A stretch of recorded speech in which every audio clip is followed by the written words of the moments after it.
From CC going from Marvel Rivals captain to completely canceled after racist messages destroyed her career. How do you not see the problem right now? First of all, it's that ass Kingsman, like, shut the fuck up. Okay, bro. To Hawk Toa girl scamming her fans out of millions with a crypto rug pull and acting like she didn't know anything. Like, they'll send me sentences of what to say, and I'll just take a selfie video saying it and repeating it, and then I'll send it to the guy that's running it, and he'd post it on Twitter. Here are 7 female YouTubers who became hated, starting with CC, whose downfall is one of the most catastrophic fumbles in streaming history, going from Marvel Rivals team captain to completely canceled in less than a week. It started with a $40,000 Marvel Rivals tournament. CC drafted Kingsman 265, a college student who desperately needed prize money for tuition. But from day one, she refused to take practice seriously, ignored his tactical advice, and mocked him for wanting to win. CC, can we like full tryhard for these scrims? Like Keiko tryhard, treat it like it's like the real tournament, please? Because we need to like, can we do that, please? Yeah, I got you. Alright. CC's response is with the enthusiasm of someone who couldn't care less. When Kingsman suggested running triple support, the meta strategy that every winning team was using, his teammates laughed in his face. We're not gonna run triple support for the tournament? No, we're not. Where did you get that idea that we were? They scoffed him, but the real breaking point came with Zaza and her stubborn refusal to switch off Black Widow. For non-gamers, here's the issue. Black Widow is a sniper who requires precise headshots to be effective. Zaza was playing on 200 ping, meaning massive lag, and went 0 kills and 5 deaths. 0 kills in a $40,000 tournament. After watching Zaza get destroyed again, Kingsman said. Case and point proven right now. Do you understand? No, it's Well, not. you've been making Yes, these plays circles. First of all, it's that ass Kingsman, like, shut the fuck up. Okay, bro. This is when Kingsman made his desperate plea. Guys, listen.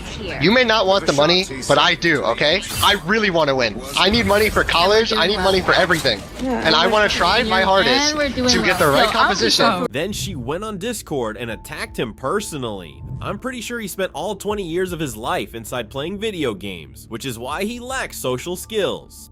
This from a full-time streamer, but here's where it gets truly vile. Screenshots emerged of CC's old Discord messages showing horrific racism. I don't like black people. I hate Mexicans, Cubans. I hate dark-skinned people in general. She had drafted Kingsman, a black creator, then got him kicked from a tournament he desperately needed. When she finally apologized, she pitched her voice higher to sound like a cute, innocent anime girl.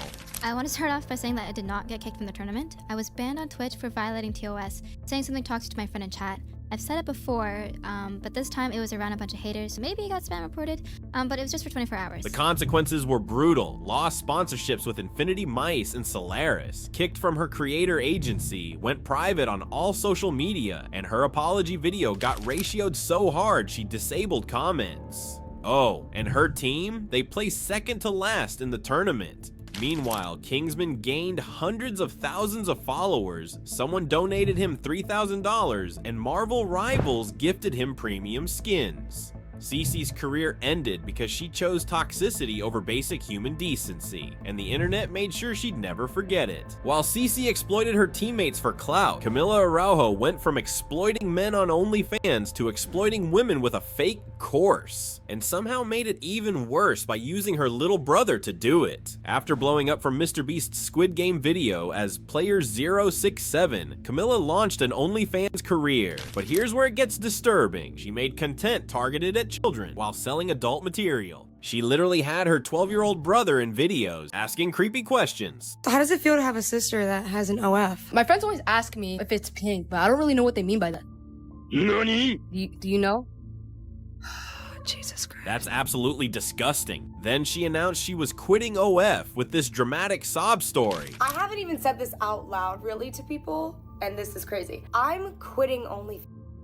Yeah, I'm quitting. This is it. I'm quitting. I'm moving on to something that I actually feel is my purpose, and it's gonna actually fulfill my soul and fulfill what I think I'm meant to do in this life. Except she wasn't actually quitting. It was all marketing for her new scam, a $67 to $6,000 Becoming Her course, promising to teach girls how to go viral and make money. The course? Completely worthless. Girls who bought it exposed the truth. It's just basic information you can Google for free. One reviewer said, and honestly, nothing, not a single thing from Becoming Her stood out to me. The things that she's trying to help you learn in her course is nothing different from what you can find out from a quick TikTok search on how to go viral in the span of 10 minutes. But here's the evil part. During the application process, they ask for your income, credit score, and how much you're willing to spend. One girl who got a call with Camilla's team revealed, this was $6,000. This package, this program, this elite program was $6,000. I said, yeah, I'm not doing that. She then tried to sell me on the $1,000 package. I said, I'm good. The $6,000 elite package, access to weekly Zoom calls with other students, a niche generator you can Google, and email templates for brand outreach that ChatGPT could write. $6,000. Another reviewer confirmed, there were some people saying that they got scheduled calls and whatnot, and sometimes they would have these scheduled calls and no one would show up. There's nothing in that course that you can't find on social media for free. You are basically paying for the brand and the image and not the information or resources. Camilla claimed she had 50,000 applicants and the website crashed from demand. But the truth, she's a millionaire scamming broke college students and young girls desperate to make it online, selling them a dream she knows won't come true. At least with OF, people got what they paid for. This is selling false hope to vulnerable people who can't afford it. Camilla didn't quit OF for moral reasons. She just found a more profitable way to exploit people. And this time, her victims are young women instead of desperate men. If you thought scamming your fans was bad, wait until you hear about the Pokimane who insulted her fans for being poor. Pokimane downfall has been a slow burn of hypocrisy, fake activism, and insulting the very fans who made her rich. It started when she launched overpriced cookies and mocked people who couldn't afford them. I know math is hard when you're an idiot, but like if you're a broke boy, just say so. Imagine calling your own fans, many of them kids and students, broke boys for not buying your $28 cookies. The same cookies that were just rebranded products marked up 400%. But here's where the hypocrisy gets insane. After that disaster, Pokimane started preaching about capitalism and wealth inequality. Fortunately, we live in such a self-centered, capitalistic society. And it sucks because it trains us to prioritize work and money above all else, even friendships, even being there for other people. And then again, it creates this culture where people are like, oh, I don't want to bother them. They're probably busy. The irony was instant. You just shamed broke people. Now you're anti-capitalist? When people called her rich, she played humble. If I ever was a billionaire, I wouldn't be a billionaire for more than a day. I would give away most of my money. The same person who insults broke boys suddenly wants to pretend she's generous and down to earth. As her popularity declined, she started guilt-tripping viewers for not donating enough during stream. Yay! How are you guys doing? Hello? You guys are not giving the level of excitement that I was thinking that you would give. Give it right now. Demanding excitement and donations from fans she previously mocked. The entitlement is staggering. The consequences: her viewership dropped by over 64% in January 2026. She failed to make the top 10 female streamers of 2025. A massive fall from grace for someone who used to dominate Twitch. Pokimane's hypocrisy was bad, but at least she didn't steal millions from her fan. Haley Welch, also known as Hawk Tua Girl, went from internet sweetheart to one of the most hated people online in just 6 months. It started with one viral moment. You gotta give him that hawk too and spit on that thing, you get me? That clip made her a global phenomenon. She partied with celebrities, got paid $30,000 to show up at clubs. Then greed took over. In December 2024, she launched her own cryptocurrency called Hawk Coin, promising fans a chance to invest in her success. Her team made a public promise. Team hasn't sold one token and not one key opinion leader was given one free token. Within minutes, the coin hit a $500 million market cap. Fans rushed rushed to buy in, trusting their favorite creator. Then everything collapsed. The price crashed 95% in just 20 minutes, wiping out millions from her fans' investments. But it was worse than anyone thought. When crypto investigator CoffeeZilla dug into the blockchain data, he exposed the truth. That would be this by Bubble Maps, which showed 96% of the supply was controlled by the team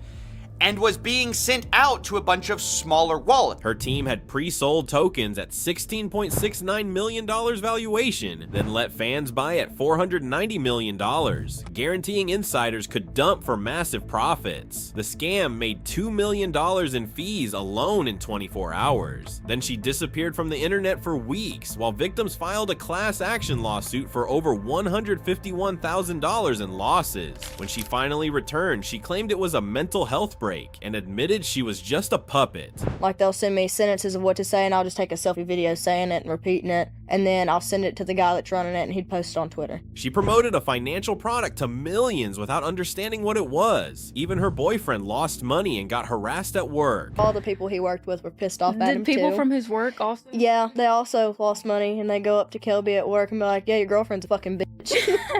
The consequences were brutal. She tried launching a Twitch streaming career. Her streams, 9 viewers, 9. From millions of fans to 9 people watching her play Fortnite. The girl who broke the internet can't even get 10 people to watch her anymore. Financial scams are one thing, but Sniper Wolf took online feuds to a dangerous new level. SS Sniper Wolf built her empire on reaction content, but her journey from beloved creator to controversial figure would unfold through a series of damaging incidents.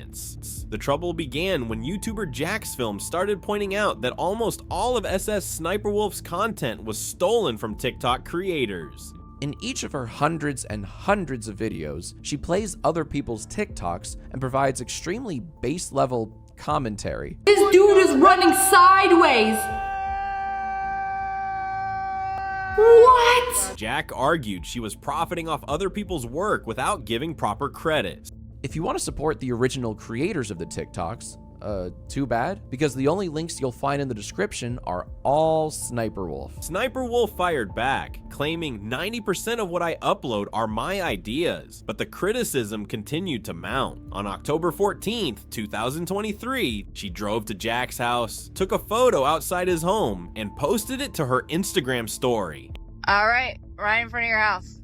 Come out and talk to me. This led to an immediate backlash, while fans expressed their outrage. Hey Sniper Wolf, have you been having fun going unpunished for what you did to Jack's films? I hope you are. It won't last long. 6 days later, on October 20th, 2023, YouTube took action, issuing a temporary monetization suspension. The platform made it clear that off-platform actions that put others' personal safety at risk harm our community. Faced with real consequences, Sniper Wolf's tune changed completely. She issued an apology. I'm sorry for my recent actions. It is inexcusable. I'm sorry to JacksFilm, YouTube, the entire creator community, and my incredible fans for not being a better example for appropriate conflict resolution. Just like that vegan teacher. Out of all the contentious creators on the internet, few spark universal criticism quite like her. She's the definition of right for all of the wrong reasons. The former nurse and ESL teacher seemed harmless at first, just another person promoting plant-based eating through quirky TikTok songs in 2020. Why the fuck aren't you vegan yet, Mr. President Trump? Her path to becoming one of YouTube's most hated was cemented when she made inappropriate comparisons between George Floyd's tragic passing and animal farming. Do you know what I did when George Floyd died? I bawled my eyes out. I cried like crazy. Do you not know what they do to the animals right now in the industry? Even if you're not saving the animals, and if you don't give a shit about anyone but yourself. The internet was horrified, but instead of apologizing, she doubled down with increasingly offensive content. She made disturbing comparisons involving historical figures, attacked celebrity chef Gordon Ramsay relentlessly. Why is Gordon Ramsay an animal bully when instead of eating meat, he could just eat protein-packed veggies? Why does Gordon Ramsay choose to pay for blood and murder when he can just switch over to vegan mayo and a vegan burger? And even targeted teenage Minecraft streamer Tommy Innit. Tommy Innit fans, what the f is the matter with you guys? Some of you are crying, some of you are punching the camera, going f***ing crazy. But her most criticized moment came when she made deeply inappropriate comments about a video of a baby eating meat, leading to mass reports and video removal. In 2021, TikTok permanently banned her 1.7 million follower account for harassment and bullying. Many of you woke up this morning and found out that my account was banned on TikTok. She moved to YouTube, where she continued attacking celebrities, made offensive historical comparisons, and fabricated stories about family members to defend against criticism. That vegan teacher used activism as a weapon, but documentary creator Illuminati, real name Blair, with over 1 million subscribers, she built her reputation exposing MLMs and unethical organizations, but her fall from grace would be swift and concerning. On April 20th, 2023, Blair accused Legal Eagle's editing team of copying her video style. Not Legal Eagle editors approaching my editors to take my video style, and when they didn't give up the info, they literally copied it. She posted screenshots claiming their editor asked for help recreating her effect. I work as an editor for Legal Eagle, and I was wondering if there was some After Effects plugins that you guys use for things like the intro for the first NFL video, but viewers weren't convinced. Critics pointed out that basic documentary editing styles aren't owned by anyone. Legal Eagle responded, "No one on my team is trying to copy you. Without an exhaustive review of your channel, I believe we used those two styles before your channel did. We've used them for 3 to 4 years." He was just hoping to find out what plugin your team used on a particular video, a very common practice among editors. He was not looking to copy anyone's style. Just 3 days later, on April 20th, 2023, former Sad Milk collaborator The Click revealed concerning details about working with Blair. He accused her of problematic behavior in meetings and launching campaigns against anyone who left their group. Soon other former colleagues came forward. Oz Media and Wonder both shared stories of Blair's concerning behavior. On April 29th, 2023, Blair uploaded a 40-minute response video, but it only made things worse. While she apologized to Legal Eagle,